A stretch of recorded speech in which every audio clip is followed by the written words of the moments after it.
All right, y'all. What's up, everybody? It is Friday. We are here and we are live, which means it is time to talk about some spooky nonsense, y'all. This is a special bonus episode, y'all. We are on our stuff this month. This is twice that we're live this month. We don't even go live once some months. Y'all, I am one of your hosts. My name is Joe Day. I am the Village Weirdo, and I am joined by the co-host with the most, Mr. Christian Nashley. What's up, dude? Not much, man. I was going to tell you a little beforehand, but we didn't really have the time. This time next week, I'm going to be up Chicago way, helping my brother move to a new place. Might even be able to see Brandon while I'm up there. So looking forward to that. Nice. Nice. Yeah, I Chicago, there's only a few places that I had the opportunity to live and turn down, and Chicago is one of them. Mm. Good place to visit. Man, do they need to learn how to label their roads. That's all I'm saying.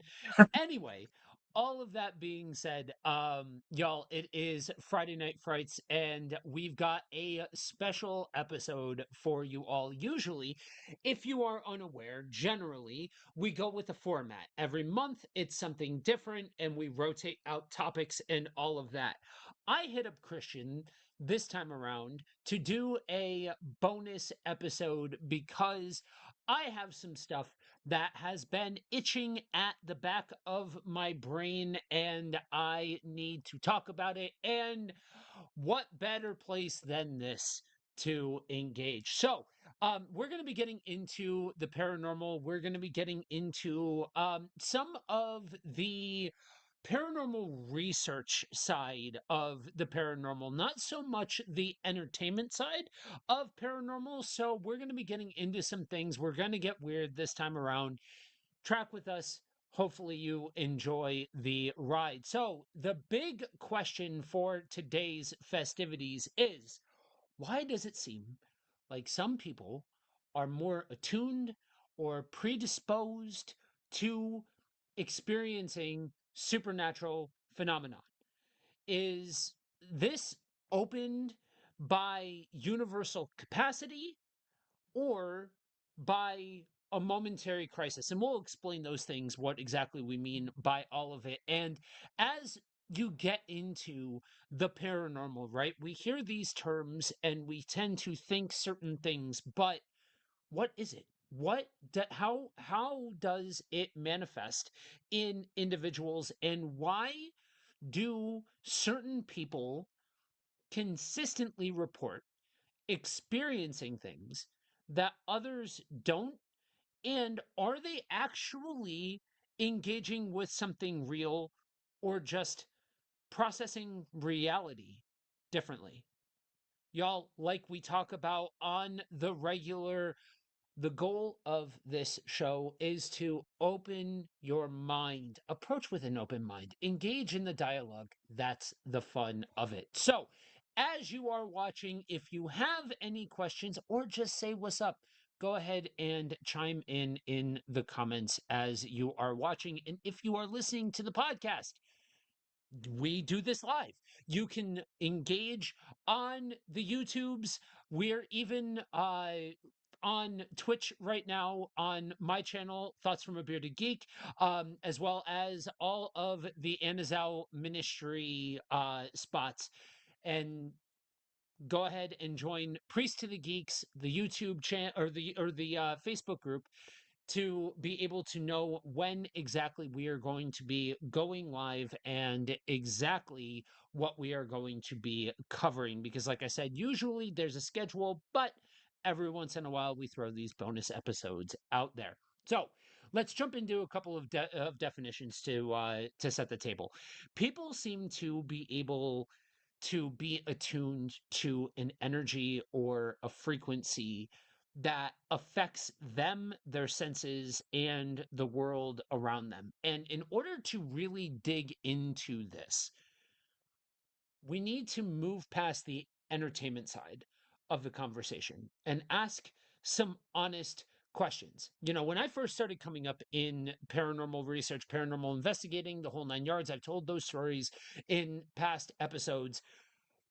It was the in thing to have an experience or to have some supernatural ability. And the God's honest truth is that if every single person in the group that I cut my teeth with was legit and actually had all of the available abilities that they claimed to have, y'all, we were like the supernatural Power Rangers. Like, you would not, like, no demon, no spirit stood a chance. Like, we had the entire gambit covered with with the abilities that everybody claimed to have in that group.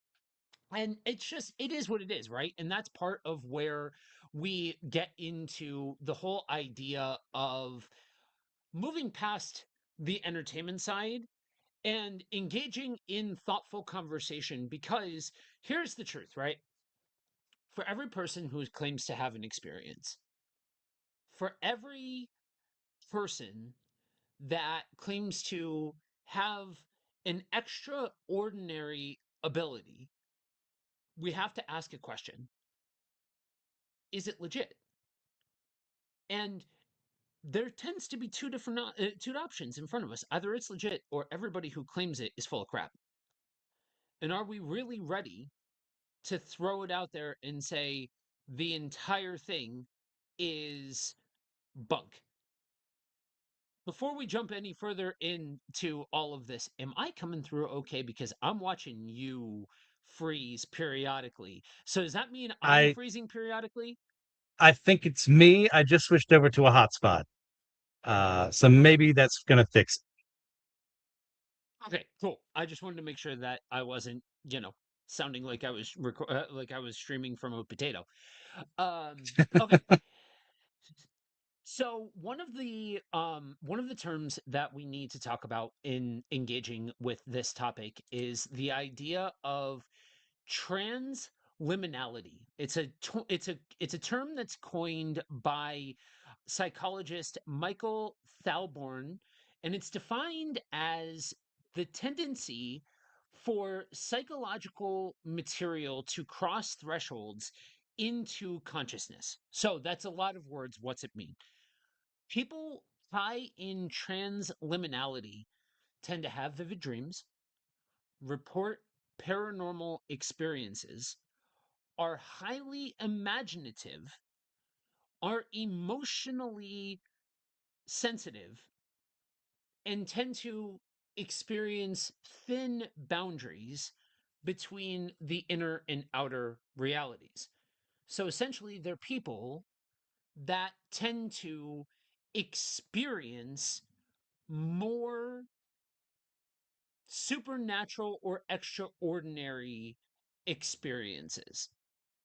So, before we get into this, what is your experience with this idea of people that have an extraordinary ability to tap into something outside of the realm of normality? Yeah. It's something that I myself haven't really experienced much, if at all.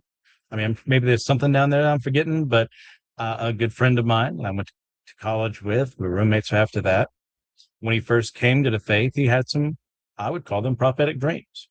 And these were very minor events that he was thinking about. He had no knowledge of the people involved and everything there, outside of what the dreams were telling him. And I'm being vague because it's been some time. I'm not trying to like conceal details. It's just I don't remember. And since that day, I don't think he's had anything. But it was just this weird period, like right after coming to faith, he had a couple of these. He wasn't like trying to get attention or anything like that, or like look at me. It was like because he came to me privately, be like, "Is this normal? Is this what other people experience?" And I'm like, um, not normal as we would use the word. Maybe for you, that's normal now. Yeah. But since then, nothing like that. Yeah, I'm trying to think of other people I would have met who seemed a little more sensitive to such matters, and nothing's coming to me right off the top of my head. So it's an interesting thing that you just said, the way that you framed that. And I for the listeners, I want you all to key into that. Hold that in the back of your mind. There's a difference between normality in the standard sense and what's normal for an individual. Yes. Now, obviously, there's a lot of this that you have to put the giant asterisk, and really the asterisk exists at any point that you're talking about the paranormal or the supernatural or things like that, right? And it needs to be there, right? Because I think one of the things that really muddies the waters is this idea that every time you go out and you investigate, every time that you talk about the paranormal, every time that you engage with this stuff, you're going to have evidence, you're going to have experiences, it's going to get big and it's going to get loud, and all of these different high dramatic things. But it's not necessarily about that. And to what ends are you looking? And why are you so you know what I mean? And so Yeah. if the Well, focus is on high drama, there's a lot of questions that you should be asking. So we're not looking at going at this with blind faith that every single solitary thing is real, but we are posing honest questions. yeah. It's one of those things like with scientific data and the like, you want repeatable things to keep happening. Like that proves your earlier hypothesis that if I use this reaction here, it'll create this reaction X, whatever. When it comes to the paranormal and supernatural, that is not always the case. Someone may have a gift for a time. It may be like a Captain Universe situation. They get the Enigma Force for a little bit and then he leaves. Uh, Yeah. it's or it could come back way later, or maybe it's just when they need something like this. Like it's frustrating from someone who thinks more that way, opposed to how you expect things to happen. But yeah, Yeah. So I'm gonna and to your point of it's frustrating, I'm gonna hold my cards a little bit, okay, and I'm gonna wait until the end of the episode to talk about why it's also frustrating for me as a man of science and a man of faith. And yes, those two things do go hand in hand. yes, And looking at this from an authentic standpoint in the numerous amount of questions that arise when you start to unpack the realities of all of this. So, the theory that we're engaging with this evening is that some people have the ability to manifest or channel energy. And there are varied theories on if it's naturally channeled through the person or if they're attuned to a frequency of the universe that increases their openness. So the idea is is what causes the actual manifestations of the events or the heightened frequency of events naturally occurring in the individual. So the body produces certain chemicals, it produces certain things. Has something happened, or is a person born where their body is producing this energy that is causing the frequency of events? Or has the filter of the mind been opened and they are tapping into something outside of themselves and acting as more of a conduit where you are either becoming more aware of your surroundings, and we'll get into the idea that the more you look, the more you see, sort of thing, or has something happen, or something along those lines, where something outside of yourself that you cannot necessarily control is utilizing you as a lightning rod of sorts, and you are transmitting the thing that's causing these experiences to happen around you. So, this is where we need to expand our willingness to get weird. Because for a long time, paranormal research and parapsychology has kind of lived and died on a pseudo good versus evil dynamic that pretty much puts all interaction as external to the person. And a big part of that is because of America's favorite con artist couple, the Warrens. They keep getting brought up. And seriously, well, with something like this, you have to. They are so synonymous with pop paranormal research that you can't help but bring up the Warrens Fair. because for a long time they were the poster children of the satanic panic because literally the first guy to ever call himself a demonologist was Ed. And Lorraine was is one of the most outspoken people in the field of, I'm going to call it pseudo parapsychology, Hmm. because the reality is parapsychology for a lot of people will never leave the realm of fringe science. Okay? That's Yes. just the reality of it. But the actual art of parapsychology, the actual study of parapsychology is so much bigger than anything that the Warrens did. It's so much more in depth, so much more complicated, so much grander than this idea of angels and demons. And this is where I need to address my brothers and sisters in the faith. Look, you don't need to leave your faith at the door in order to get weird, okay? I am here to tell you that all of this, every single solitary bit of every part that I am going to talk to you about this evening, lives in the context of a relationship with God. Now, that means that we need to expand our horizons beyond just acts of God, good versus evil, angels and demons, all of that stuff, because there are more things under heaven and earth than we could possibly wrap our mind around. And it's our job, if we are going to explore in authenticity the spiritual, to be willing to have a more dynamic conversation than just angels and demons.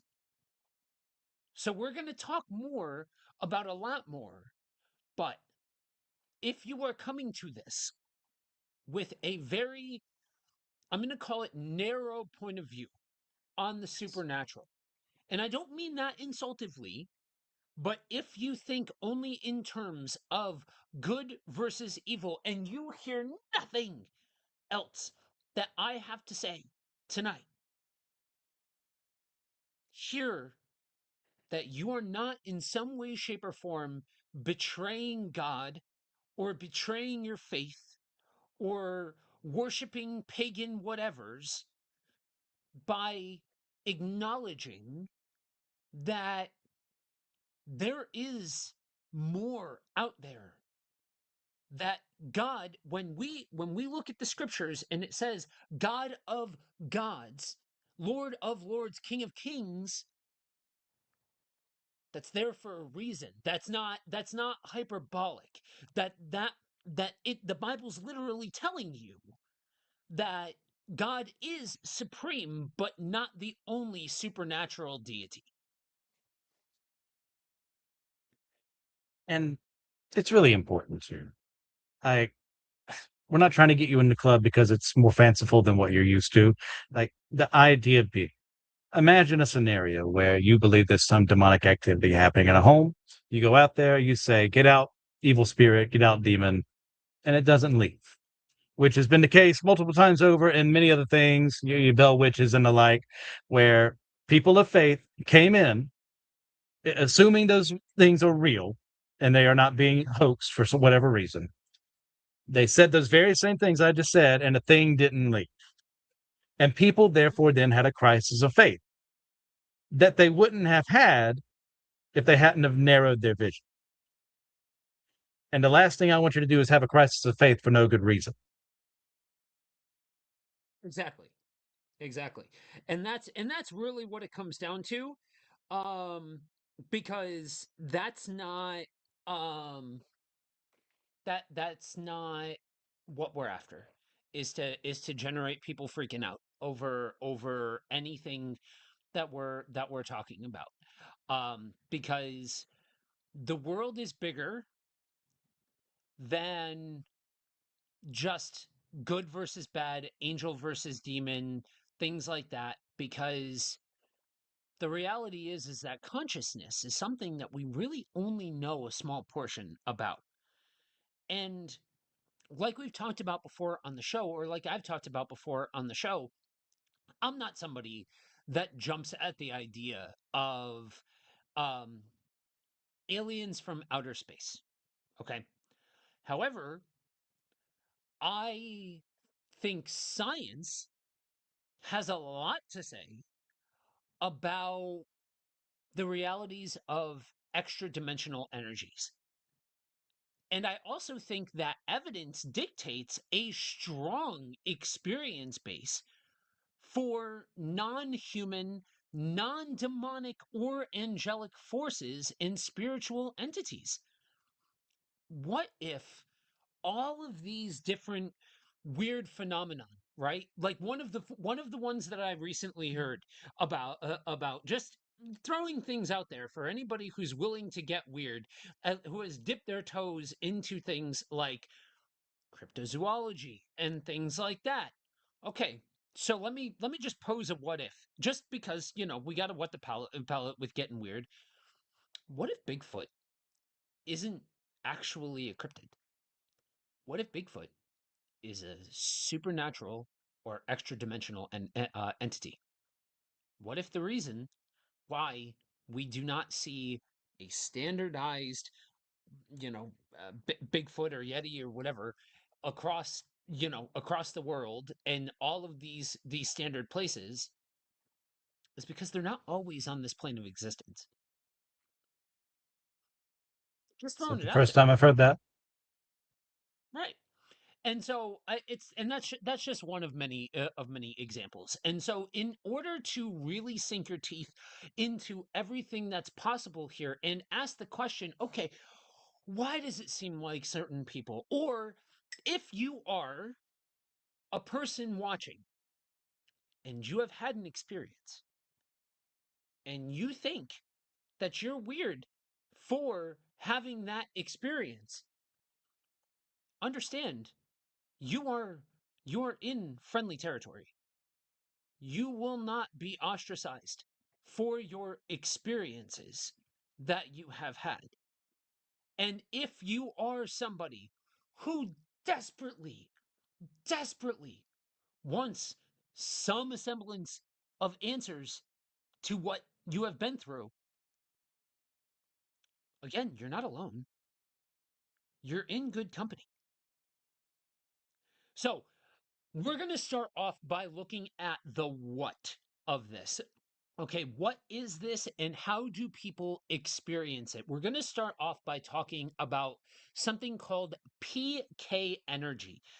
PK stands for psychokinesis or psychokinetic energy, usually described as a mind and matter interaction. Researchers tend to divide these experiences into two broad categories: cognitive psi and physical psi. Now, cognitive psi is about receiving, okay? It's when someone seems to know something that they shouldn't be able to know through normal means. Physical psi, on the other hand, is about influence, or at least that's how it's traditionally described. But I want to pose a question. What if instead both are expressions of interaction with a larger field of reality? Okay.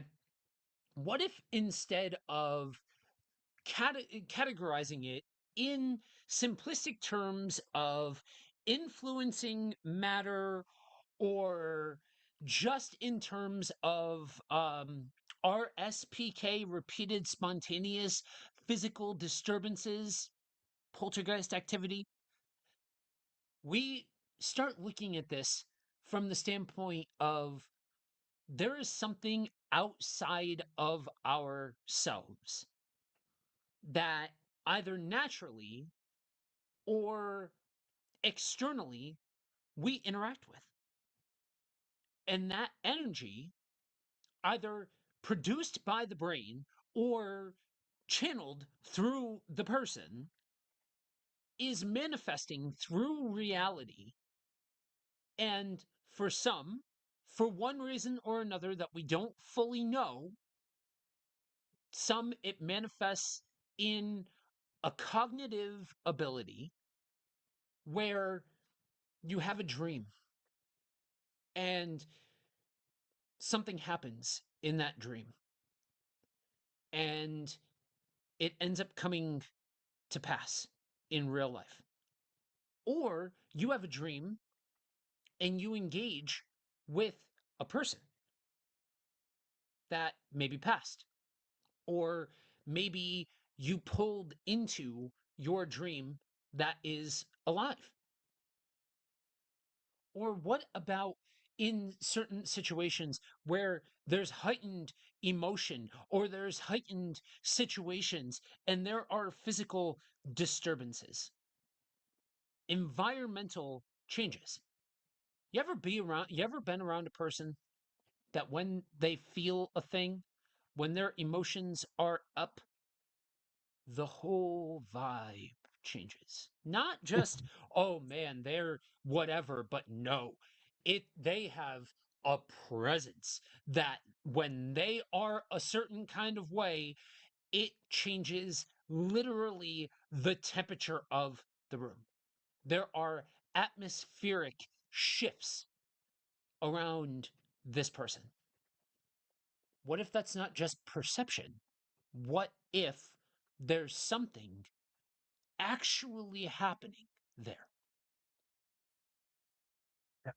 Going back to the poltergeist thing for a moment, I have heard other researchers who've studied a lot of the cases bring up the idea of instead of there being some ghost or spirit there involved, it actually being um, a latent telekinetic or psychic um, manifesting their abilities in a time, especially a lot of cases you'll see with poltergeists are around the time of a child going through puberty. The vast majority, I believe, and the last time I looked it up, were women, young women, as they were going through it. And the hypothesis being is that this is the changing of the body at this point in time. Uh, their ability manifests a little more. They're not in control of it, and that's what causes some of these poltergeist kind of activities around a home, um, which I could believe. Once again, needs to be researched more, but that the idea being I can get behind is that something that changes the body enough to where they don't know what's going on with themselves. There's a lot of pressure, like just being a kid at that point in times, anyways. But you're also a latent telekinetic or what have you. Well, that's going to make it 10 times worse. Right. Exactly. And when you look at the reality of the human brain, there's such a small fraction of the human brain that we understand and that we utilize. And understanding that there is all of this unknown when we start to talk about what happens to the person, then suddenly a lot more becomes a lot more palatable.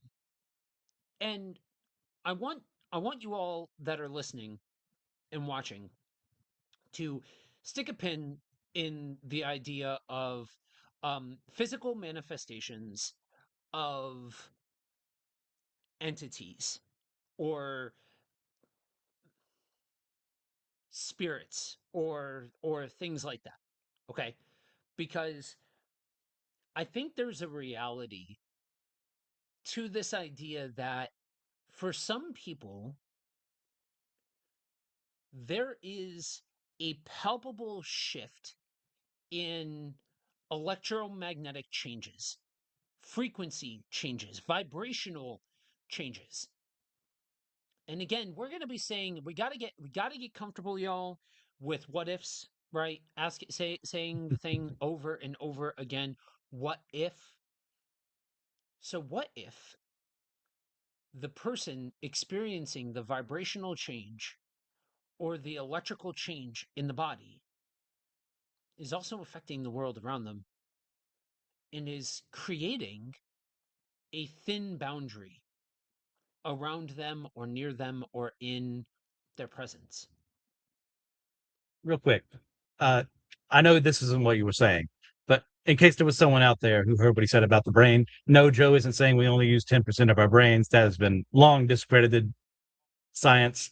Oh no. Um, yeah, we use the vast majority of it. What he's saying is we don't understand everything that the brain can do at this point in time, so we can't like put like figures on this much of the power is going this way as of right here and now. So just make sure everyone understood. I know. I'm glad that you clarified because yes, that sounds good, and that makes for compelling fringe science, and all of that. Um, but no, that's not a truthful statement. And when we are exploring these things, man, I think the field needs more authenticity. Hmm. But in that same vein of authenticity, we have to be willing to accept the fact that we don't really understand how things affect the brain in certain ways. And we don't understand what actually takes place in certain engagements of the brain. Even if we use the vast majority of it, that doesn't mean that it's fully understood. Yes. some of the uh some of the other experiences that tend to get linked to PK energy are things like healing or energy effects, claims that a person can sense or influence another person's pain or illness or bodily energy, changes in energy sometimes manifested in physical things like draining batteries or EMF phenomena, with the idea being that this is an actual energy that affects and distorts the pre existent electrical fields that are in the air. And that change in energy is thought to be able to create those thin spaces and allow for non human spirit interactions or different energy based phenomenon to happen. Yeah. The so another way that another aspect of this that we need to talk about in talking about this manifestation of PK energy are dreams. Now, we need to set the table. Almost every tradition treats dreams as meaningful. Okay? Biblically, prophetic dreams, indigenous traditions, dream journeys, ancient cultures have divine communication.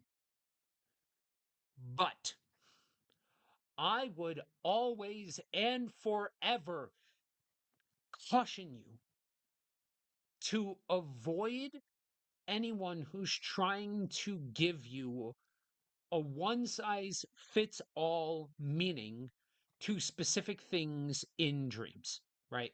There are books out there are studies out there that if you dream of a fish, it means something. If you dream of a marriage, it means this thing. If you dream of that, it means the other thing. While very significant, we don't understand enough about what dreams are to be able to stand 10 toes down and say, this means this and this means that. There are If we certain don't fully aspects understand a brain, of, yeah. If we don't fully understand a brain yet, I mean, how can you say we fully understand dreams yet? Like everyone likes the exactly. the standard, if you're falling or your teeth are running out, or you end up back at school with a test, you're under stress. Well, that might be an indication.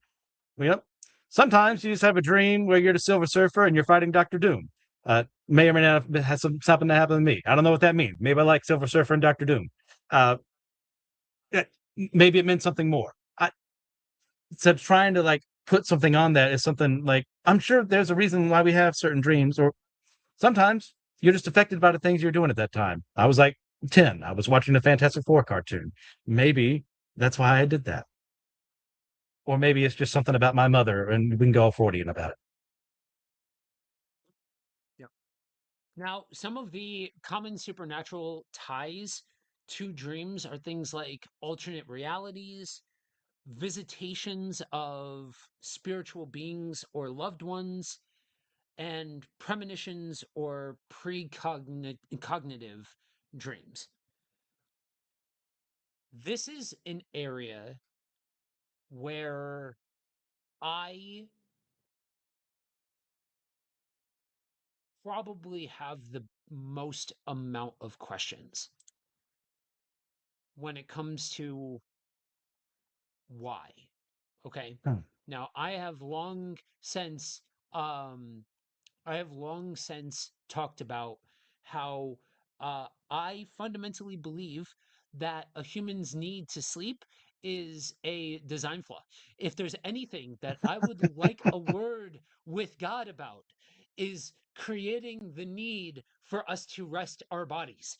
Um, eh, but likewise, when I talk to other folks that that are into getting weird about this and they hear about my experiences, the very experiences that I talk about in a negative sense, because I don't you're not going to commonly hear me talk about my dreams as a sense of grand catharsis. Okay. um there are other folks that are like, yo, that's so cool, and they like engage in spiritual activity to try to train themselves to be able to do the things Lucid that dream, seem to come very, huh, lucid dreaming. yeah, yeah, to try to do the things that I seem to be able to do naturally, Hmm. vividly dream, lucidly dream, things like that. I can tell you about dreams that I have had from months ago. I can tell you most of my dreams. I dream live and in living color. And I hate it. I absolutely detest my ability to dream the way that I do. Um, Huh. I that this was actually one of my first inroads into the paranormal, was hearing about dreamwalkers, people that could go places in their dreams and experience different things and pull people into their dreams. And at first I thought, I got into horror like super young, like younger than I would counsel most people to get into, just to be honest. um but and so I thought, oh, I'm dreaming influenced by the things that I'm watching. So like one of the first horror franchises that I really got into was Nightmare on Elm Street. And I'm Naturally. like, "Oh, okay, I'm influenced by this and all of that jazz." But like I started asking questions like is it weird that like as I got older and there were times like I could look back on history and think of like how young I was and how aware I was of my dreams at such a young age? How weird that is. And I would have conversations with people as I got older and like, oh, you couldn't do, okay. I should maybe not talk to people about this. You know what I mean? So Hmm. why not talk about it with an open mic in front of everybody? But the reality is we just don't know. And this is where I have so many questions, but because I know I'm not the only one who has this level of questioning, this level of curiosity, I know that it's rife for people to get taken advantage of. So, somebody who's charging you 75, 95 an hour, or selling you a book, or whatever, who's going to tell you all of the things about your dreams. I'll put it this way: if there exists an individual that has the ability to actually and accurately interpret dreams I'm talking like dead on, right? I've not met that person. I've not come face to face with that person. I've come face to face with a lot of people who claim that, will sell you that, but not somebody who seems to be the real McCoy. Yeah, I've yet to meet my own personal Joseph. Yeah. And I gotta say, I find this very fascinating. Because, like in many cases in our friendship, I am your antithesis right here and now.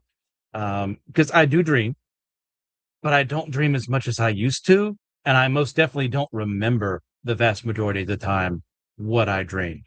At, at, at Yeah. this point in time, like I'm lucky if right after I wake up, I realize, oh, yeah, I was just dreaming. Like very rarely do I actually go, oh, that's what I was doing, or I had a nightmare, or what have you. It's like, yeah, I'm glad I don't remember nightmares. Don't get me wrong. But like, yeah. So when you were saying all that about you vividly looking into this and potentially going elsewhere and the like, it's like, oh, it was a little bit of envy. Yeah, I mean, so I've made the joke many times. You want to know how to pick out a person who's never vividly dreamt? Find the person talking about how cool it would be to vividly dream. Because this idea of tapping into something bigger than yourself sounds comforting, sounds extravagant. It sounds extraordinary in an adventurous kind of way. But when you stare into the expanse and you see things staring back at you, Hmm. yeah, I have faith. Sure, I'll stand 10 toes down and tell you that I believe that the God that I serve is bigger than any and more powerful than any supernatural force that I will ever come face to face with. That doesn't mean that I want to go screwing around and looking into the abyss and watching things staring back at me. You know what I mean? There is somebody who may be watching. I don't know if she ended up making it to the stream yet or not. Gabrielle,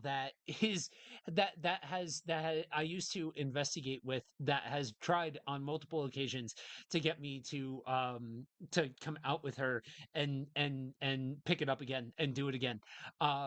And but yeah, there's you touch the hot thing enough times and you do become gun shy.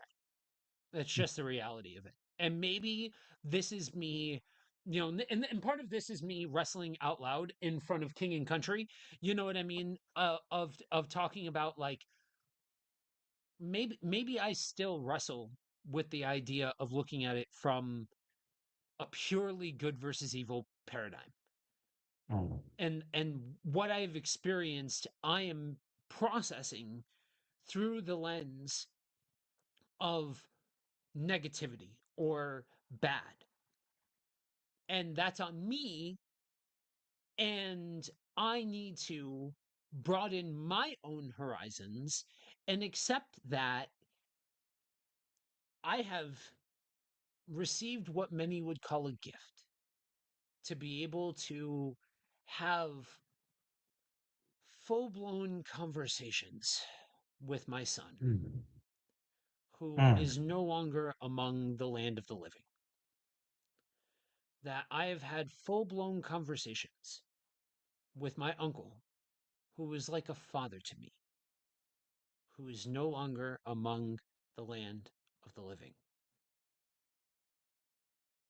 Now, you may hear that and say, how could you possibly look at that and say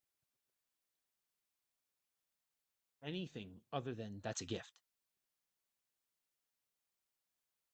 Because the dream has to end and you have to wake up because your alarm clock goes off. That's why. Because So you'd argue, waking up go from go that, ahead. because waking up from that is quite possibly the hardest thing about Mhm. all of this. So I couldn't help but think along the way, as we were saying, you would argue a little bit more. It's kind of like that one island that Dawn Treader goes to, and they find one of Caspian's dad's buds. And he's like, this island of dreams. And I'm like, oh, yeah, cool. We can go there. And he's like, no, you don't understand. This is literally every dream you can have, bad and good. And they all have the realization of, oh, I don't want to experience all those. Yep. You don't get to pick and choose, friends. He got it. He nailed it. He figured it out. You don't get to pick and choose what the filter says. There is no filter on this thing. It sounds great when you start talking about, oh, I came across my loved ones and I experienced pie in the sky and clouds and all of that sort of stuff. Great, awesome. That's not the sum total of experiences, friends. Mm. And you don't get to pick and choose what that looks like. And so, in all of it, every single solitary bit of it is live and in living color. That mess gets old really quick. Fair enough. I see your point of view. But not to end that subject on a down note, because I do think it's fascinating, because when you start looking at it, when you start looking at this idea of alternate realities and parallel universes and string theory and all of that sort of jazz, this idea of jumping realities and jumping states of consciousness and being able to travel to different states of consciousness in your dreams really is fascinating, because you have to then ask the question, even if in the moment what you might be experiencing sucks, Hmm. what's that say? What's that say about the idea of consciousness? What's that say about individuals in the state of matter? You know what I mean? Now, we don't have the smoking gun scientifically. So, again, like we have said before, we have to get comfortable with the idea of what ifs and hypotheses. But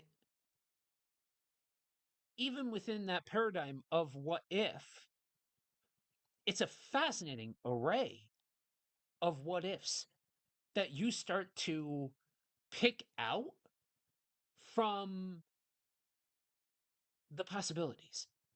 A whole lot, a whole new world is opened up to you when you start to consider what is possible in the state of all of this.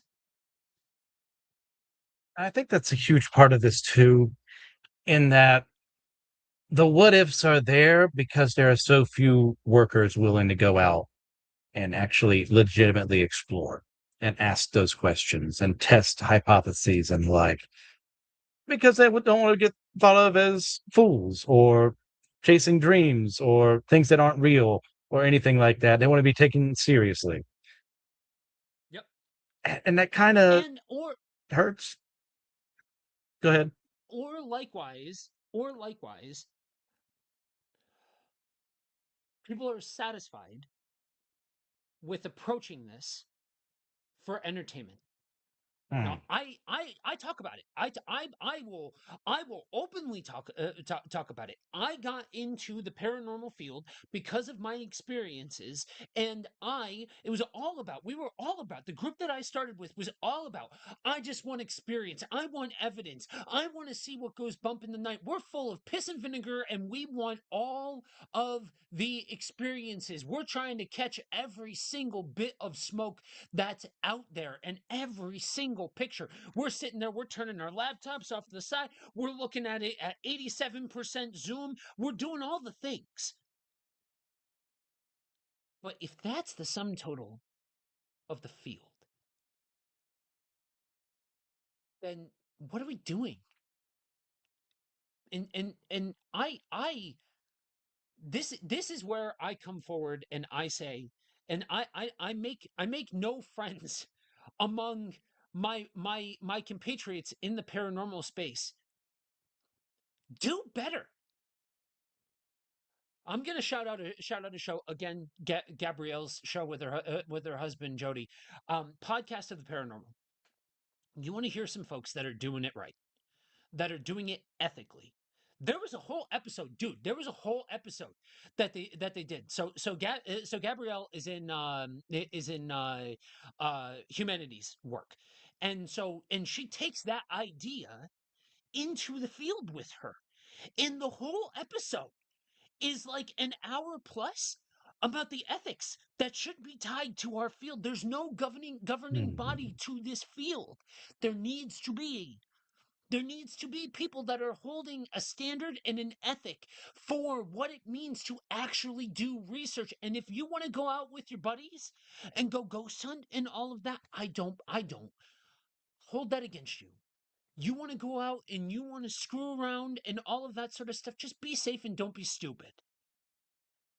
But if you're going to go out there and say that you are doing research, that you are doing parapsychology or paranormal research, and you are going to invoke that word, then you got to do better. You got to be better. You got to hold the line and hold a standard and an ethic, because there are so many questions around all of this that get muddied in the entertainment, that get muddied in the conjurings of it all, and the insidiouses of it all, in the warrens of it all, and all of that nonsense and garbage that's out there. You know what? We all like a horror movie, right? I've got a whole channel dedicated to doing essays on horror movies. I love that genre, but it's fiction.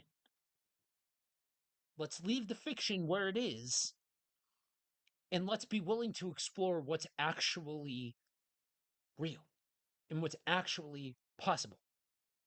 Because when we If blend you those ever two, we don't allow the progression of actual research. if you ever want to be taken seriously, that's what you need to do. Right. Exactly. Exactly. So, moving forward into what some of these manifestations look like, we're going to talk about ESP. Now, again, like many of these topics, we have been trained to hear certain things and think in terms of X-Files and sci-fi, y'all. That ESP means I can move things with my mind, right? Or I can read people's thoughts, right? People look at me and they're like, like wouldn't it be cool to be able to do those? Like, I feel like that's the bridge too far. Like, if That's a no. dreaming is what it is, and like reading people's minds and all of that, hell no. Absolutely not. I would not want anything to do with any of that. You know what I mean? Like that is a big Yes, no. And especially it's if you are talking about this idea of, oh, I get hot and things start moving around the room and things like I am far too passionate of a man to be dealing with that sort of thing if that's the sum total of what it is. But I'm here to argue that what if it is a bigger topic than just telepathy, right? This yeah. includes receptive state processing. What if this process or this manifests in your mind as like precognition? You experience things that happen in like you see happen before they happen. What about what about that gut feeling, right? You just get a vibe, right? Your spidey sense, whatever you want to call it. You want to call it your spidey sense, you can call it your spidey sense. If you feel more comfortable calling it a gut feeling, you call it a gut feeling. But what if intuition isn't just instinct? Or I'll even let you have instinct. What if instinct is tied to something deeper in the brain? This one I can't speak to real quick. You just reminded me of a memory. Um, when I was in elementary school, I had made these grandiose plans for the family that we were going to visit every state in the union. We only got through the southeast, and one of these trips we went to Louisiana to Nolens, and we were going to go to the zoo. And my dad got to like welcome to New Orleans, and he stopped the car Mhm, and he looked at my mom and he said, "I have a bad feeling about this," like full Han Solo. And mhm. he said, "We're not going into that city." I don't think New Orleans is some specially evil city. This is not the point of the story. The point is, he felt that feeling, he recognized it, and then he chose to listen to it. So I have not been. Right. Oh, sorry, no, it wasn't the limits. It was to a certain part of the city. We actually got into it. Sorry, the sands of time messing with me here. And I have admired him for that decision ever since that moment. I love my dad anyways, but like listening when you get that gut feeling, if you want to call it that, or precog event, what have you. Not like there was no mass shooting in that city that day. There was no like terrorist threat, no bombs, nothing like that. But something higher than him said, no, angel, whatever you want to call it. And he listened. Yeah. And the I think the more you learn to listen, the more naturally it comes. And to me, and hear me when I say this, to me, that speaks to an individualized receptivity to all of this. That the individual, whether I don't know whether or not the human body produces it or the human body is a conduit for it, but I have watched myself and I have watched others. The more they are willing to see, the more they see. The more they experience, the more they experience. And I fundamentally believe that the more that you so there's a thing that happens with eyesight, right? So my mother-in-law is an optometrist. She taught me this. Hmm. Um, when you go from not like the first time that you go to get glasses, there's usually a huge jump between where you're at and the prescription that you need. And usually you're given something part of the way there because you've been squinting for so long and your brain is like your body is used to being able to make out really fuzzy letters and things like that. And then the next time after that, it's a smaller jump because your body relaxes and it's now become used to the glasses and the assistive aid. Same Huh. idea. I think the idea here is that the more comfortable we get attuning to that frequency, the clearer the frequency comes. The more we see, the more we experience. And that's why I think for some people, when you hear people say, "Oh, I trust my gut. Oh, I've learned to trust my gut. Oh, I've experienced these things, and I just kind of have a sixth sense for these sorts of things." Whatever language you want to use, I don't think it's a mistake or a coincidence that there are some people that just they're more attuned to listening to that instinct and being able to drive that instinct into the situation that they are in, right? This Mm. idea is of knowing without knowing or experiencing something outside of yourself. That's why, and I'm not picking on you with what you said, Christian, with call it angels, call it whatever, because there we'll get to this, but there is an aspect of this that where the theory sits in that you will experience things in a way that makes sense to you, and that people are going to bring their own language to this. And so for some people it's easier to wrap your mind around this at the level of guardian angel than it is an extra normal ability to process. Yes. And so I don't besmirch anybody that's wrestling with this, that finds it easier to talk about a guardian angel, but I personally don't think it's something extraordinary guiding your path. I don't think that it's something stepping in and saying, do this, don't do that. Now, as a Christian, we talk about the asterisks and all of that. Don't hear when I'm not saying I fundamentally believe in the Holy Spirit. Yes. That's not what we're talking about here, though. I think there's a yes and dynamic to all of this.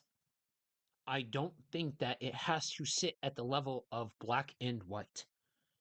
If I have the Holy Spirit in me, then none of this other stuff is possible. If this stuff is possible, then what's the point of the Holy Spirit? All of these things. But if we are spirit, why is it so hard to wrap your mind around the idea that you have the ability in you to tap into something outside of yourself? Or something has happened to you that has changed the fundamental chemistry of how your brain works, which we'll get into here in a little bit. Now, the one thing that I do want to talk about in all of this when we're talking about ESP is entity experience. Okay, I think there's value in moving broader than just a loved one reaching out. Okay, I go back and forth. There are some days you ask me, is it your Aunt Sally? Nah. You know what I mean? There are other days where I'm like a hard no, right? Like it's not your Aunt Sally. But I don't mean that in the sense of if you experience something, then it's demonic. Yes. That's not, I think that's so broad or so narrow. I think Yes. that's so close minded to call things evil when you really don't know. And I mean, it's close minded because you're coming forward with all the confidence in the world and you're going to sit there and tell me that you got this whole thing locked down. You got this whole thing figured out. That you are so confident that whatever you're experiencing is demonic, or at the same token, it is your Aunt Sally. That you are so hell bent. And don't get me wrong, I get it. I have sat with enough people in the field to know that there is a measure of catharsis to believe that it's your Aunt Sally. I understand that. I get each level of this. But we have to be willing to ask the question, okay, so what if What you are experiencing as a person is creating an external event that is mimicking a spirit event, or what we would think of as a human based spirit event. What if the thing that you are seeing is manifested through PK energy?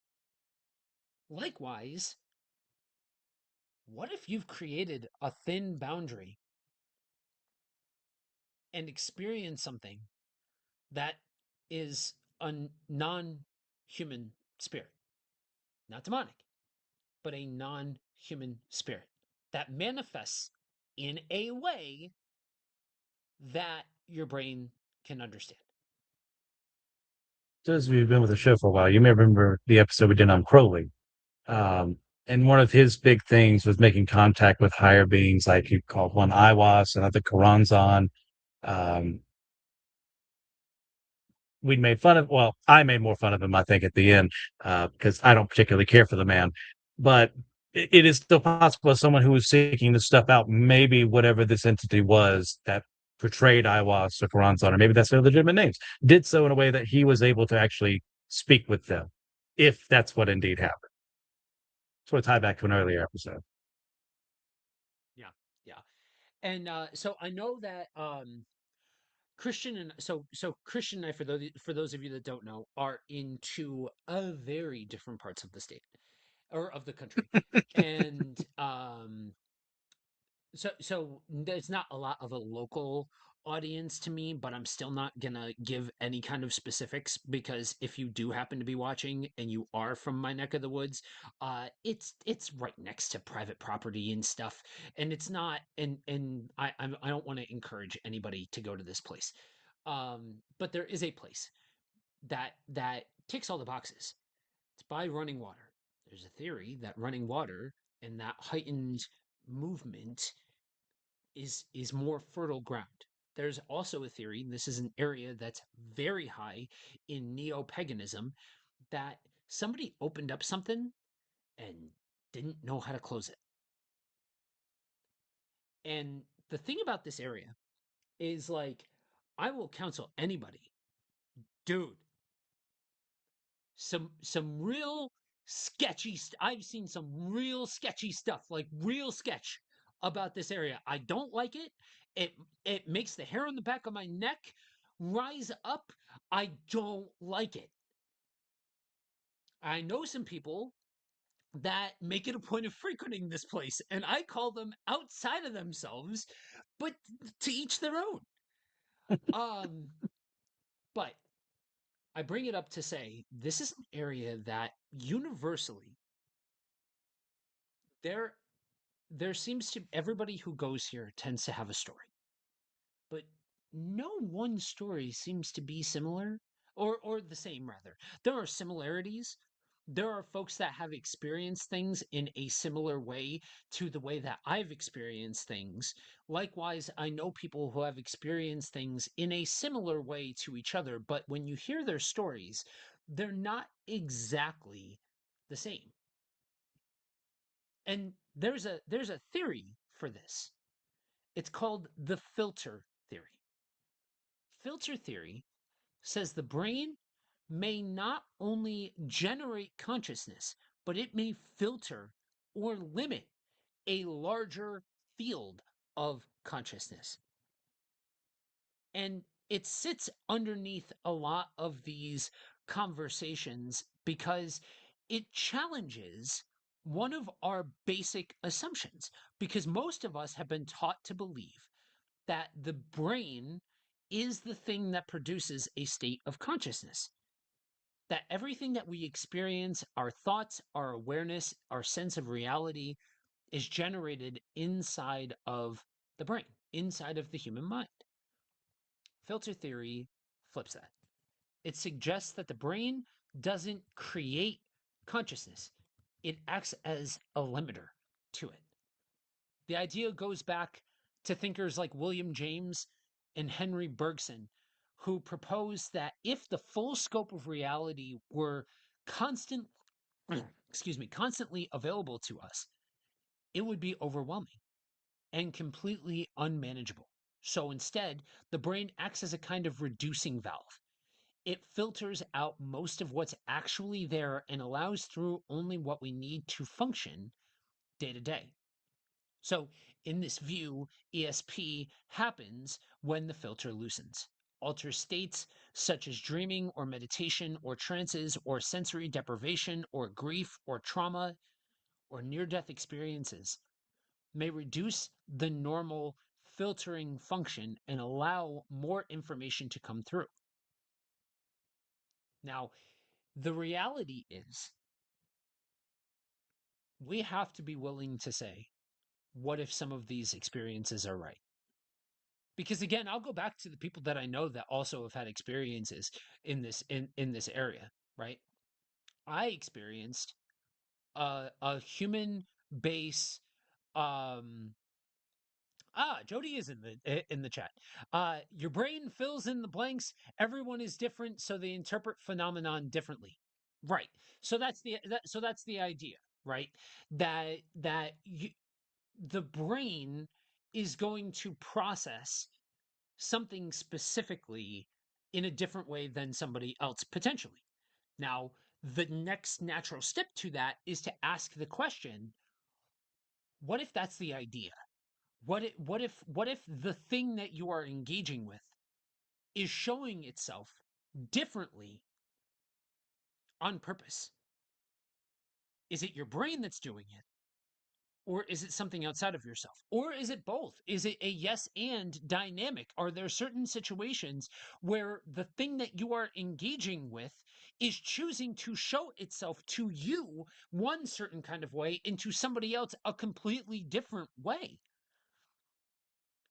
So like I saw in this spot that I keep referencing, I saw what was a lot closer to a human form. And this human form uh was not anything like did not I did not interpret it to be anything good.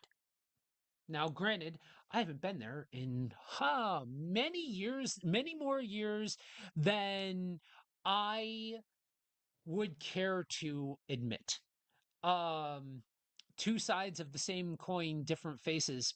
Yeah, I mean that's certainly that seems to be a very viable theory behind it. I guess it depends on how much agency you are giving to the individual components, I guess is a good way of putting it. But again, this is where we kick the can around and we open the conversation up to different theories about different aspects of this without being so close fisted to say, nope, I've got this figured out. I've got this. So for those of you that haven't put it together, because I did reference the show, Jody is one of the two main hosts of Podcast of the Paranormal. Him and Gabrielle are doing awesome work in the field of paranormal research, and so a lot of the driving voices that are talking about these things are talking about it, circling these different components of the conversation, but each one seems to be bringing a different influence into it. And that's why I said what I said before about maybe some of my apprehension about being out in the field or these dreams that I have or how I process these things is still me rehabbing this idea of good versus evil. Maybe I still have issues with how I process the greater total of reality. And so I say all that to say that's an open door to anybody who is exploring these things to say, like, yo, we're all in different spots in processing all of this because all of this is a lot to process. Yeah, I'm kind of reeling from some of that. Mostly, I can't 100% get behind it, but there are aspects I'm willing at this moment in time to go into. And the filter part, for the most part, I'm there. I, I should have looked this up as I was thinking about this. But it's I can't remember which part of Second Kings it is with Elisha and his servant, and when they're being surrounded by the Aramaean army, I think, and he's like, servant's freaking out. Elisha says, "Lord, just open his eyes so he can see."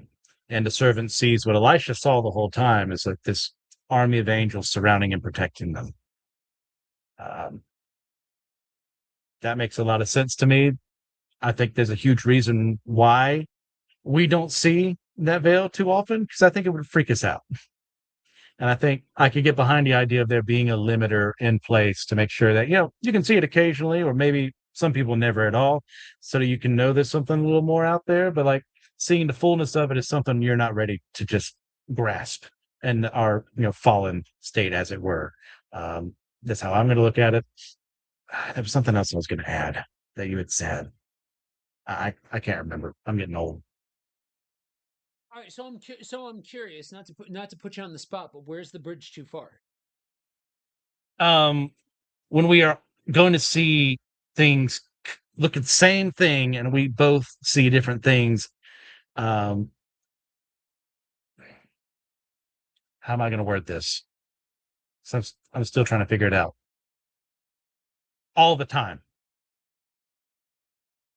because of my brain, your brain, to where we're questioning reality too much. I can't go that far. Yeah, I'm not. So I can get when it comes to that, go ahead. no, I can get to like we both saw something together, but I saw this, you saw that. I'm okay with that, but it's like a permanent state. I can't go that far.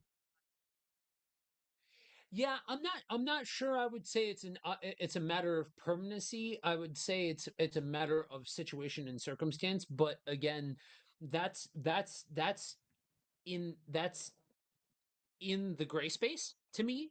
Like Yeah. that's in that space of what is, because I that then it really would be a matter of perception is reality. And there are some people that would say perception is reality. And I think in Mm. certain ways, perception is reality. But maybe, to just play devil's advocate for the situation, what if by that same token, if sometimes it is different, then that means sometimes it's the same. And like Jody said, not about this, but about something else, two sides of the same coin. It could be this entity does possess different forms if that's the case. I mean, I could be okay with that. I remember the other thing, and Mhm. this is more on the evangelistic side of things. It's not my forte, but have done more work in apologetics and the like. And there have been times when I've been talking with someone, and I have actually seen a cloudy veil over their eyes. Like I'm talking, I'm on my A game. I have answered their questions to the best of my ability. Like I'm not the perfect evangelist. I'm not the perfect apologist, any of that mess. But like I gave them what they wanted, and yet something, maybe it was me, once again, could have been angelic, whatever, allowed me to see what I couldn't break myself. And that this person, that's how they were looking at what I was saying, how they were Right. hearing what I was saying was through this veil that it kind of distorted, maybe, to not have a full effect that I thought it would. Right. Yep. And I think I think there's a reality that you have to say, it seems to use what you have within you, and it uses symbols and ideas that make sense to you. Yeah. Yeah. So that's something that we talked about a little earlier. I almost wonder, Yes. Jody, if you're a little behind on the stream. To Because that's just it's a couple of the things you've said are a minute or two behind. But yes, that is it, so to make sense to you, that tends to be something that, if I'm especially so I'll go again, I'll go back to this shared place that Jody and Gabrielle are also very well aware, and I think they're out of their minds for frequenting this place. But I would if for me when I was there, I just show okay. It's uh when I was there, it was still very much in the sense of good versus evil, right? Like so at the time, I coming from the school of the Warrens because Gabrielle and I when we were in the group that we were in together, it was at the height, right? It was at the height of your paranormal activities, your ghost hunters, your all of these things, right? The mania of paranormal phenomenon was at a fever pitch. Everybody wanted a TV show, everybody wanted experiences, all of that sort of stuff. And the Warrens were like the predominant voices in the Yes. space. And there were just starting to be grumblings under the surface that these people were not, and I've said this before and I'll say again for any new listeners. uh, Lorraine Warren was like, you wanted her to be your grandmother. Like, she was so nice, she was such a sweet old lady, complete and total con artist, absolute con artist. Like, her and her husband were full of crap and put a permanent black eye on the industry, but she was a very nice lady. um but there was a lot of that influence there, and so I fancied myself a demonologist. um I talked about in broad strokes the last investigation that I was on in a different episode. And I what's how's the, you mess around and find out, you know what I mean? Like, Yes. that's not that's what it is. And Thank you for so self-censoring. yeah, and so it's it's this idea that I experienced it that way, and Jody and Gabrielle experienced it a way different way. And while I couldn't tell you an expert level thesis statement on their religious beliefs, I get the idea that we're not exactly on the same page or playing exactly out of the same playbook. So, and I would wonder if today, thinking about things differently, if I would experience something different. You know what I mean? I don't know. But I do think that when we look at this idea of ESP and phenomenon and all of that, we got to get out of the idea of it's just that PK energy is just, oh, poltergeists. You create, things happening and all of that sort of stuff. Or ESP is just, oh, you move things with your mind or things like that. We gotta move outside of that and be willing to ask bigger questions than that, because that's when you start to explore the depths of human experience and this idea of the paranormal or the spiritual or the supernatural. And you start to ask the questions of what if you can't experience everything? What if reality is so much bigger than what you have right in front of you, or what you can taste, touch, and smell and feel, all of those kinds of things? And what if some people, by one reason or another, experience things in a different way than others? So That I'm the who 100% of, behind you. right. So we started off asking what these experiences are. So the next natural question is, who actually experiences them? Because if they were random, you'd expect for it to be a bit more distributed. But that's not what people report. There tends to be a pattern. There are individuals who seem to experience this kind of thing consistently, not once, not as a one off story, but repeatedly and across categories. And at first, it's easy to fall into stereotypes. You expect the person to look a certain way, talk a certain way, believe certain things. You expect someone who already fits that label and wants to have these experiences. But that doesn't hold up because in real life, you meet people who, by every normal standard, are just that normal. No weird presentation, no dramatic personality, nothing that stands out. And yet, when you actually sit down and listen, you have some of the most unusual and consistent and detailed experiences that you'll hear. And I think part of that is that we have been trained to think of things in a certain way and we need to break those stereotypes. That's something that you're going to hear at every single category of this. We need to break the stereotypes. We need to be willing to do better. So if we do better, then we realize this is a bigger topic of conversation. And generally, the people with more dramatic presentations tend to be just that, dramatic. And so what if that drama isn't necessary?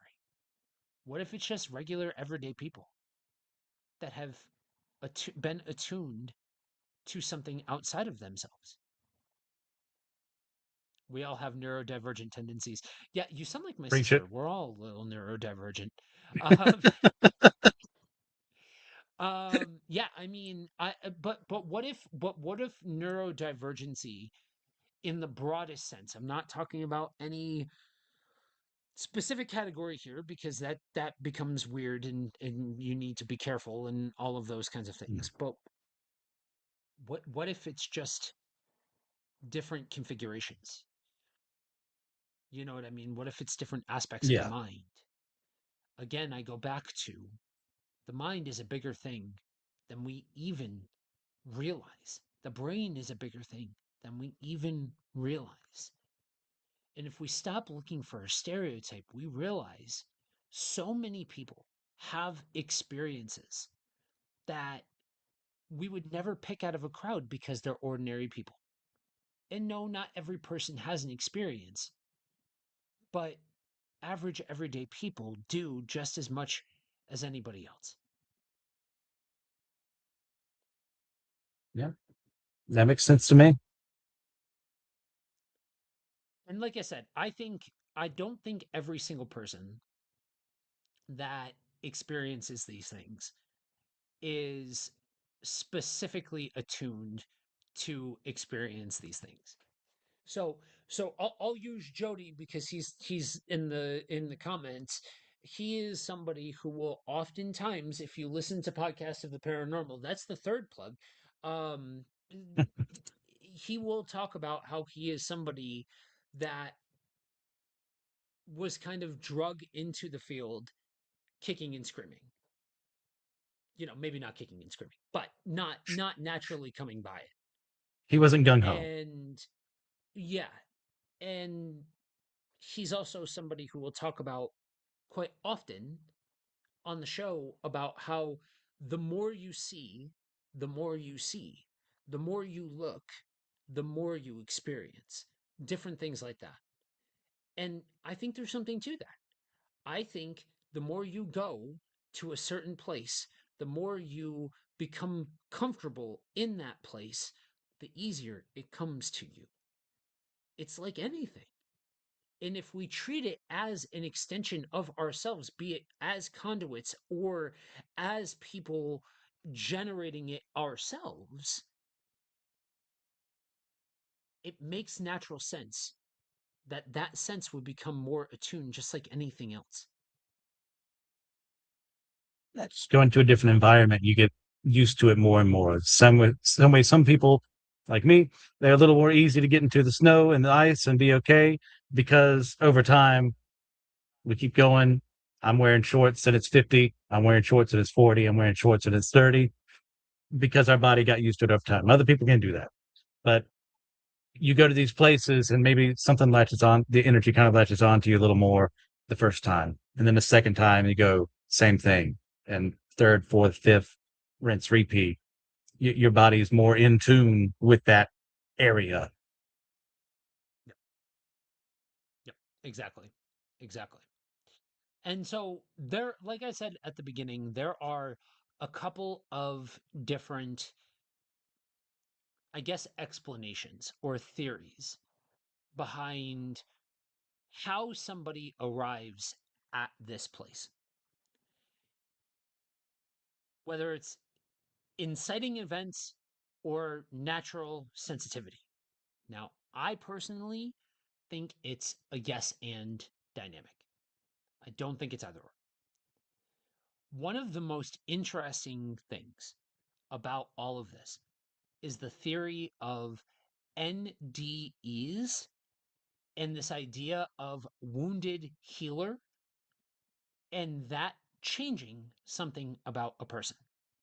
Now, the theory behind NDEs is that a near death experience either unlocks or rewires part of the brain to either tune into a different frequency and see or experience things, or channel a form of energy that either causes specific events to take place or creates a thin place where things are going to be more likely to manifest around you, or your actual brain chemistry changes or something within your brain unlocks.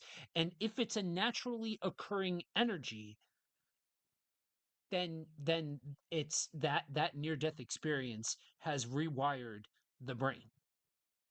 Now that goes into this idea of natural sensitivity, but before we get there, this idea of wounded healer, it's similar to NDE, but more specifically through extreme grief or trauma or abuse.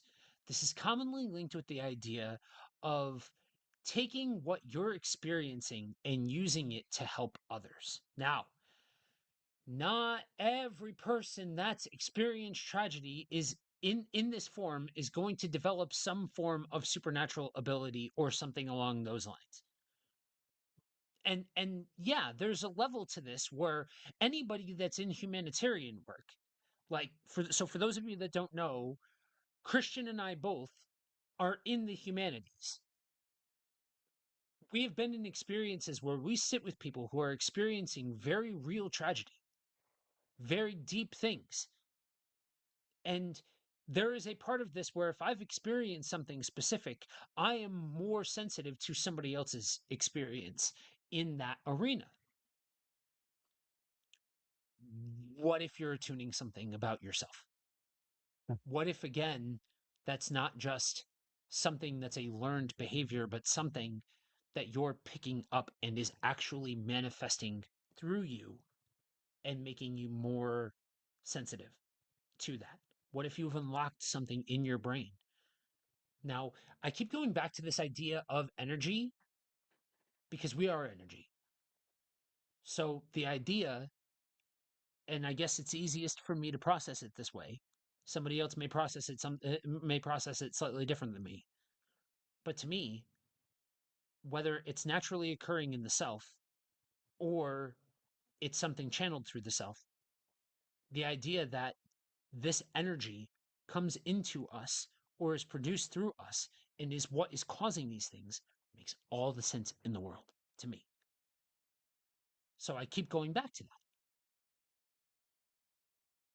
And so, likewise, this idea of natural sensitivity, there's a theory that some people just act as a thin boundary that are, and it's usually connected with heightened sensitivity to shifts in mood or tone or energy, a naturally heightened transliminality.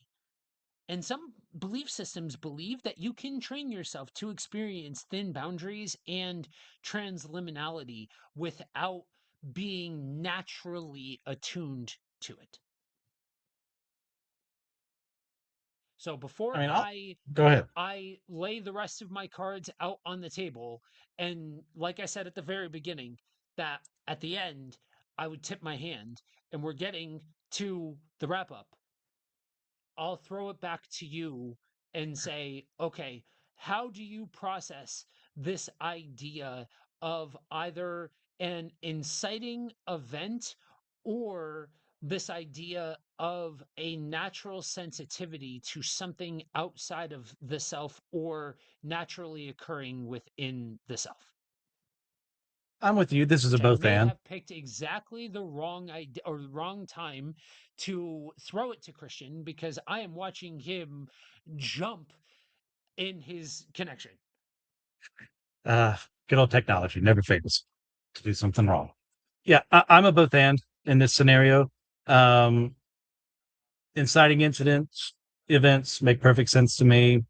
Something you go through, whether it be being very near death itself and coming back, or suffering through a traumatic event of car crash, abuse, and the like. Once again, like you said, that does being hurt and suffering trauma doesn't automatically mean that something like this is going to happen.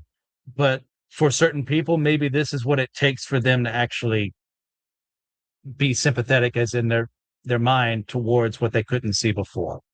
Natural sensitivity, I believe some people out there are just naturally psychic, and that's a catch-all term for a lot of things. It's very broad, but when I look at human history, when I look at cases I've studied over the years, with the people I've met and talked to, I can't out of hand say there is no such thing as a psychic of any sort. Like, yeah, we have our perceptions of what a psychic is supposed to be because of entertainment or because that person who comes in the murder case and goes, "No, I've seen the body. You have to trust me and also pay me." Like, I'm not talking about them. I, I, I'm talking about people who have legitimately experienced something that is supernatural, something that a regular human being either can't do or is not able at their current point of development able to do. Yeah. And it does so to and to Jody's point in the comments before, it begs a question. You have to ask the question. If some people can, and if certain things, for lack of a better phrase, and I'm really, really simplifying it here, flip the on switch. Does that mean that everybody's got a switch? Does that mean everybody can't? The further I get into this, the more open I am to the idea that this is not an exclusive thing. That some people are predisposed or some people experience certain things, but um yes, I'm getting there. Absolutely. Um and for those of you that are in audio form, I feel trauma breaks you down and sort of rewires your brain. Uh-huh. Yes. So, this is where I tip the cards, right? And I'll say it to you the way that I said it to my wife, when because she knows that I've got a very weird relationship with the idea about talking about death because I've had um death phobia for a long time. Um when I was young. So for those of you that are rock and roll fans, the Ted Nugent song, Cat Scratch Fever. So for those of you that don't know, that's not just a song, that's an actual illness that you can get. And I was at my babysitter's house when I was very young, and I went up to the cat that was out, that had been out and all of that, pet it, got cat scratch fever, and was basically boiling from the inside. The doctors were talking about the fact that I had basically had 1 day to live.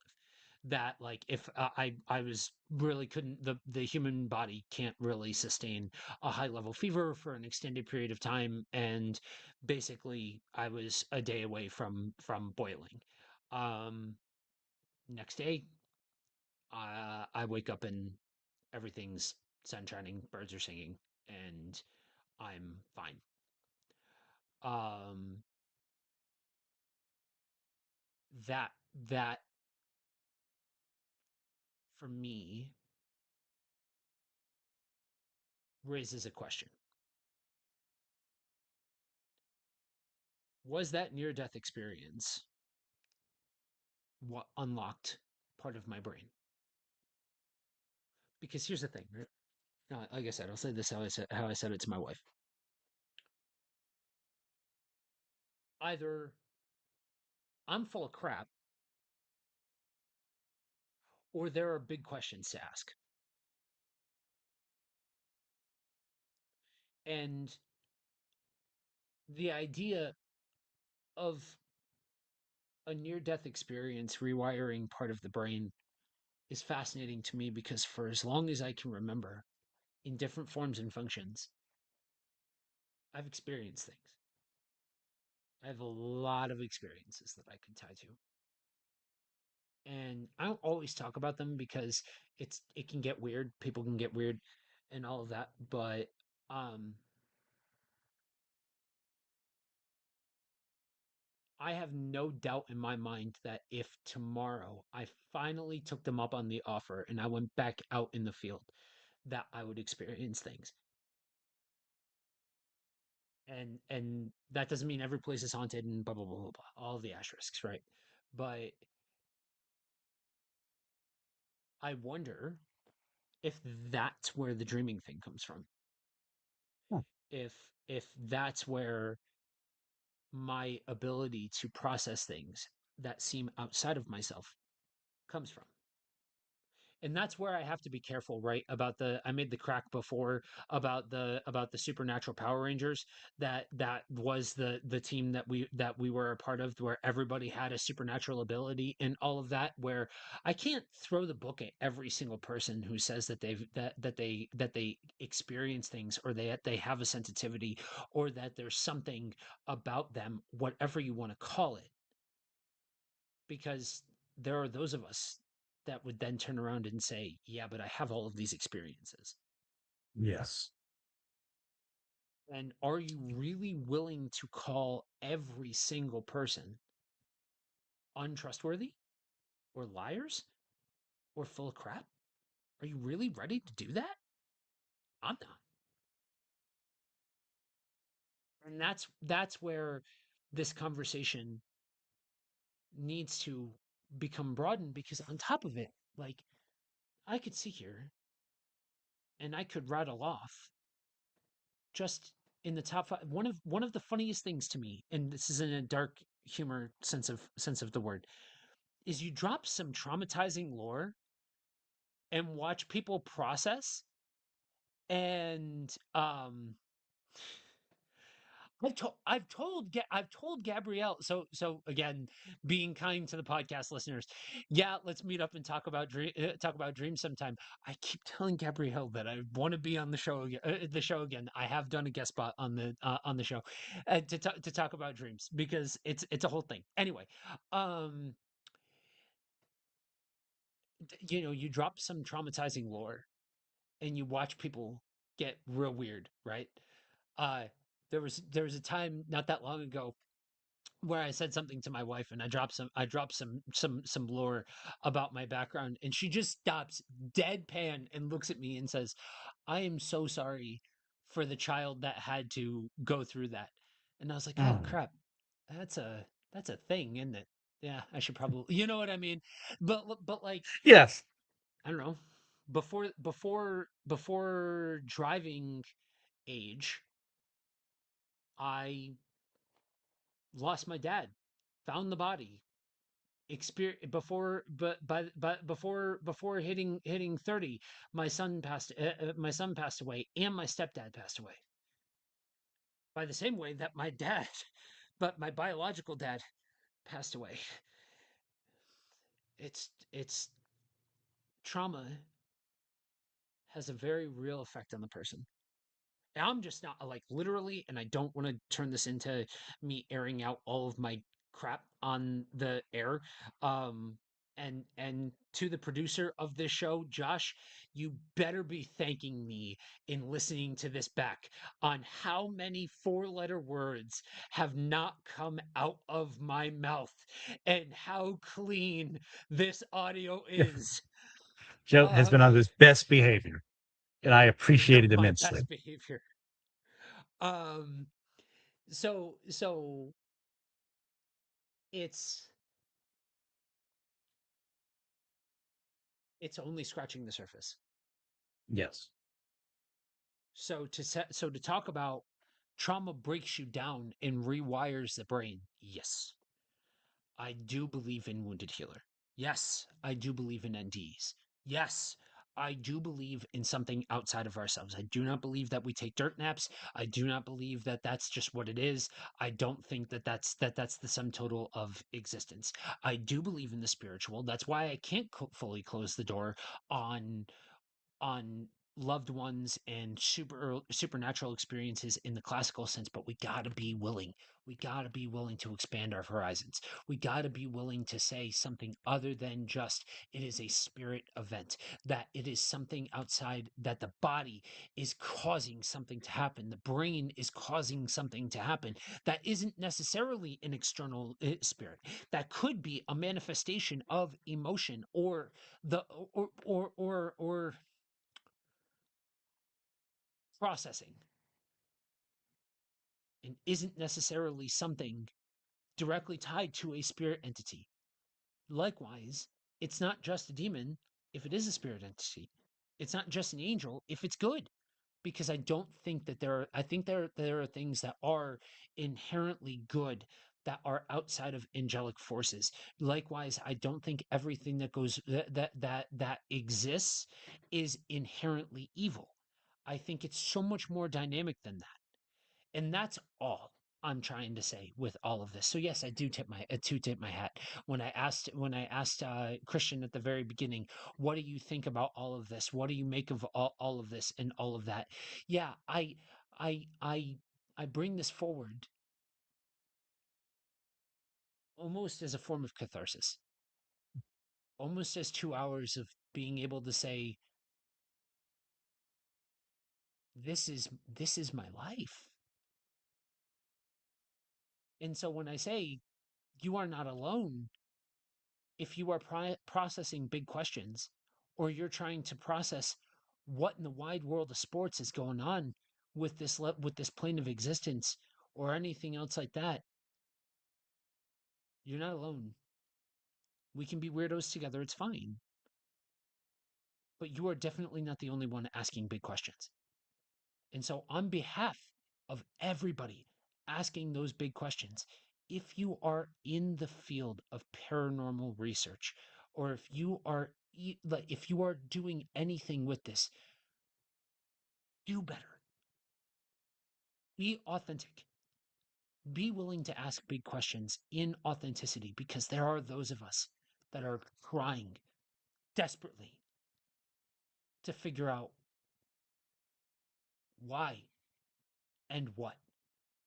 Because I think it's too simplistic and it's too clean to say it's all manifestations, meaning it's all make believe. It's all processing of a traumatized mind. I do think that there is a level of trauma and psychosis and all of that sort of stuff that hovers around all of this. I think there is a reality to all of that. I think mental health is a very real thing, along with the supernatural being a very real thing. But that goes back to the ethics conversation in all of this.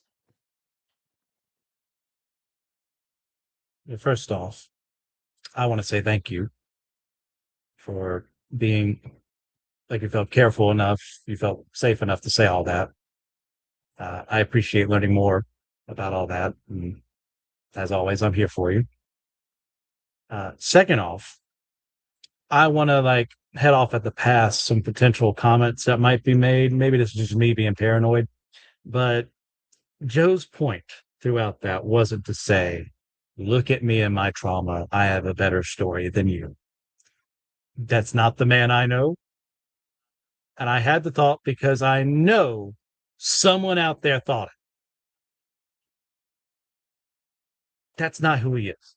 his one of his main points there being this is why I think the way I do based off of lived experience, based off of what happened. My his goal was not to say I am more valid than you because I've gone through this. No, his goal is to say I've gone through this, and as a result of this is where I land.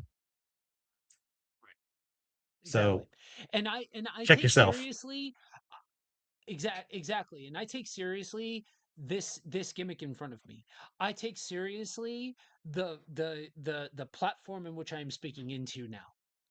I take seriously the voice that I have.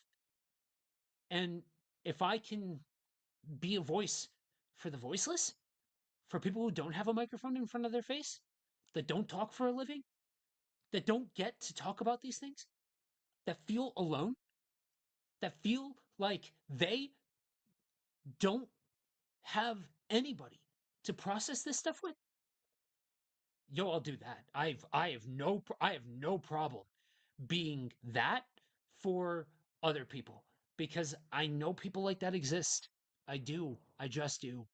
And likewise, like you said, there are going to be people that are going to hear this thing and be like, you're out of pocket, you're out of your mind, and all of that. And to that I say, you're just now figuring out that I'm out of my mind.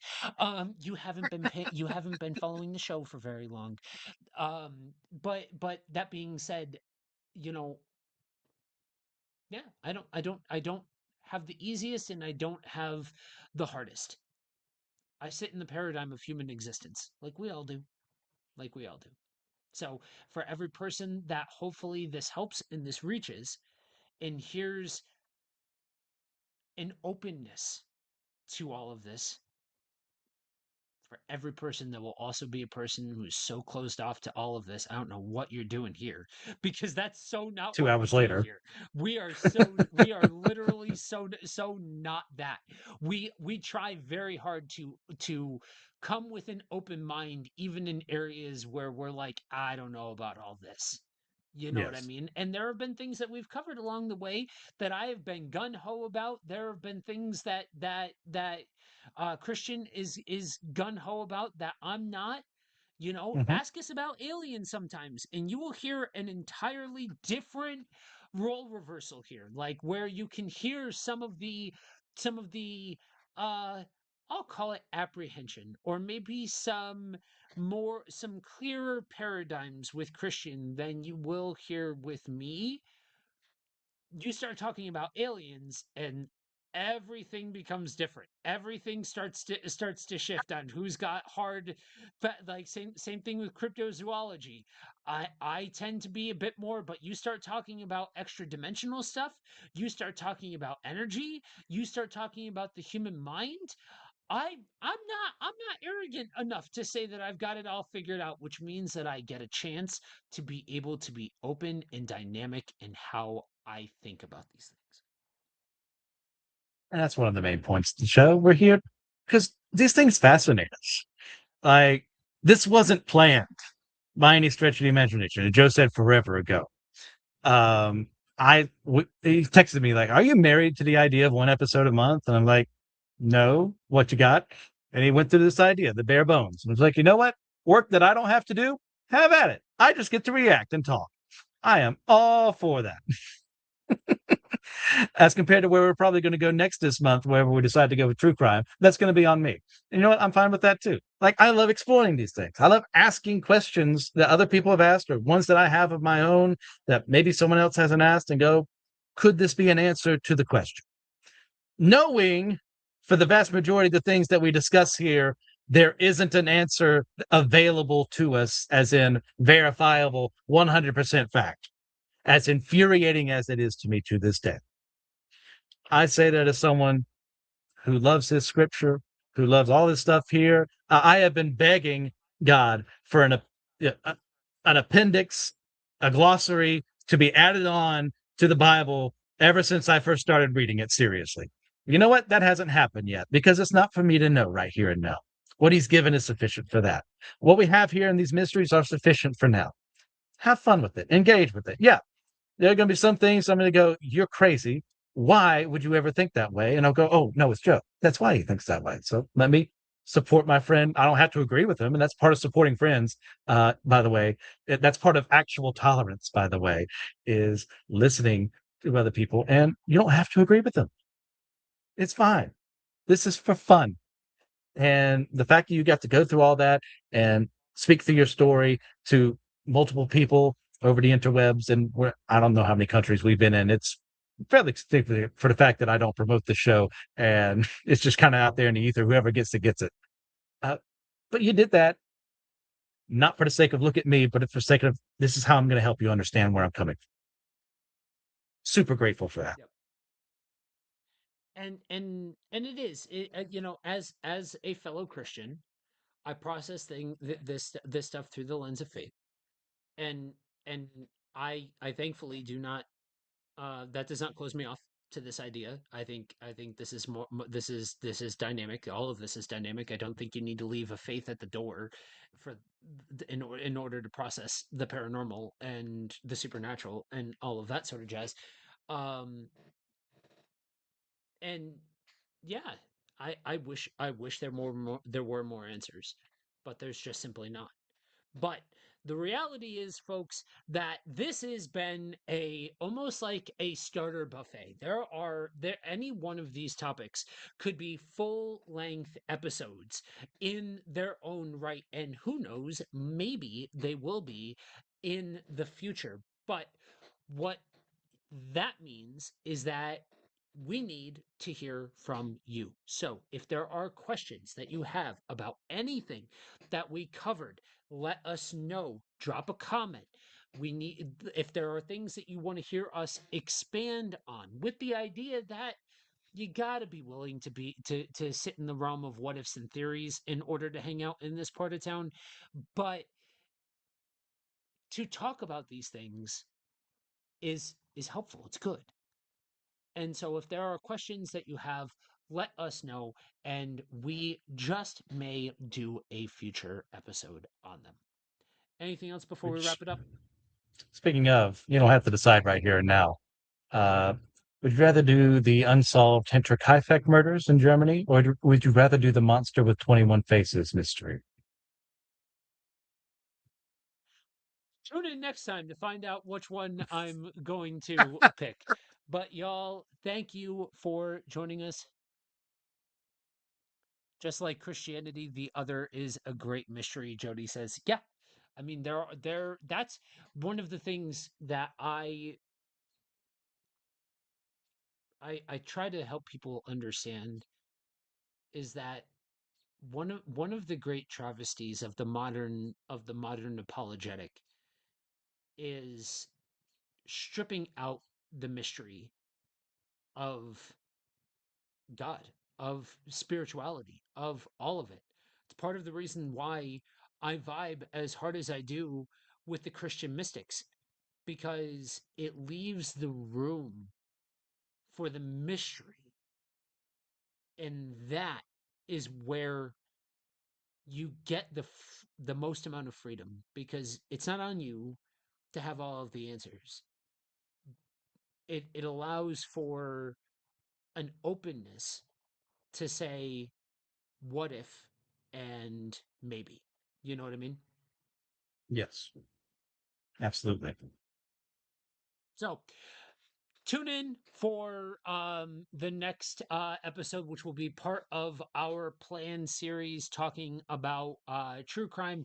And then who knows, stay tuned, because there might just be more bonus episodes going forward. But until next time, thank you all for joining us.